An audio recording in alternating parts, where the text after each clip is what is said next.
Hi, பின் எதுவும் பண்ணாமல் நம்ம தைக்கும் போதே ப்ளீட் எப்படி வச்சிடலாம் பஃப் ஸ்லீவுக்குன்றதை பார்க்கலாம்.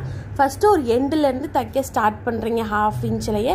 அப்புறமா ஒரு 2 இன்ச்சு ஷோல்டர்லேருந்து வரும்போதே நிப்பாட்டிட்டு உங்கள் கையில் இருக்க சென்டரையும் நம்ம ட்ரெஸ்ஸோட சென்டருங்கிறது ஷோல்டர் ரெண்டையும் சேமாக வச்சுட்டு மிச்ச துணி இருக்கும்ல அதை ஃபுல்லாக இப்படி ப்ளீட்டு வைக்கிறீங்க.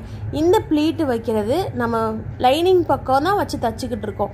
அதை நீங்கள் பின் பக்கம் பார்த்து மடிப்பு வச்சிங்கன்னா இந்த மடிப்பு எல்லாமே எனக்கு இப்போது ட்ரெஸ்ஸு போட்டால் பின்பக்கம் போகும் உள்ள பார்க்கல.